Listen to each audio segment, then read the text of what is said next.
Terus kapan kamu mulai mengetahui Yaya mengalami kondisi? Jadi pada tanggal 17 Desember 2024. Oh, di 2024. 2024 itu dia datang ke rumah. Butuh tanda tangan saya untuk restrukturisasi rumah. Kan rumah yang kedua itu kan rencananya mau dijual, dan jadi minta keringanan banget cicilan kan sampai terjual. Terus dia nawarin Yaya mandi. Maksudnya gimana itu nawarin? Ya, Dede dimandiin papa ya gitu. Yaya umur berapa berarti waktu itu? 5 tahun. Oke. Dibuka bajunya sama pengasuhnya, terus dibawa sama si Agus ke kamar mandi. Oh, ada pengasuh? Ada di kamar mandi bawah. Terus habis mandi tuh anak sempat nangis terus perih gitu. Mama, saya kan selalu mengajarkan alat kelamin itu dia jadi udah bisa menyebutkan jelas. Mama, Dede perih terus, tapi saya tanyain kenapa tidak dijawab. Jadi hanya cuman Mama, Dede perih sambil nangis. Bang. Dia nggak mengerti mungkin. Dia nggak mengerti apa yang terjadi kali. Ada ancaman. Oh, ada ancaman? Iya. Kamu tahu dari mana ada ancaman? Akhirnya disampaikan juga itu Bang Den. Dan memang udah diperiksa juga ya?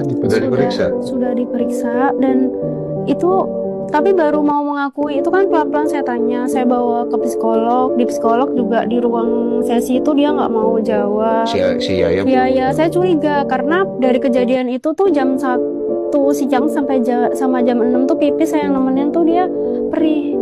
Pas waktu pipis tuh Mama Dede perih dan dia nangis pada saat buang air kecil. Terus keesokan harinya juga pengasuhnya cerita pada saat, Bu, ini kenapa ya si Yaya?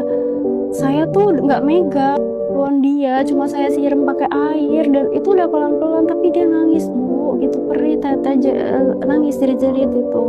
Kegesek celana dalam tuh juga dia sakit. Terus dia bilang, ini ada yang aneh dan kita udah curiga ke arah sana karena si pengasuh ini kan punya cucu seumuran Yaya, perempuan juga. Tuh nggak apa-apa, dan kata si pengasuh tuh kalau saya bersihin bagian belakang itu ketika pupuk dia nggak kenapa-napa gitu, hanya bagian depan aja dia yang sakit. Setelah itu kamu apa itu? Periksa kamu atau gimana itu? Saya pelan-pelan, saya waktu itu cari pendamping ya dari KPID Kerawang, Bu Novi itu. Lalu saya bilang, Bu, mungkin gak sih ayah kandung nyabut anaknya gitu? Ya mungkin aja, tapi kan kita punya anaknya bayi tabung. Dan kondisi medis itu yang bener-bener gak bisa punya anak secara normal itu si Agusnya, Bang Den. Dia spermanya nggak bagus?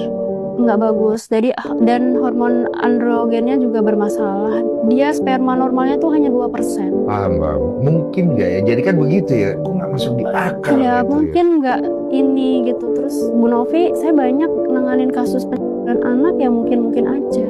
Tapi bayi tabung. Bayi tabung, saya konseling di psikolog. Saya paham. Iya. Nggak masuk di akal, Bro. Maksudnya bayi tabung itu kan secara emosional untuk bisa punya anak itu susah. Iya. Dan biayanya, waktunya, dan itu nggak langsung berhasil kan? Ya untungnya kamu berhasil setelah 4 tahun ya, betul ya? 5 tahun. 5 tahun, berarti selama 5 tahun itu kosong ya?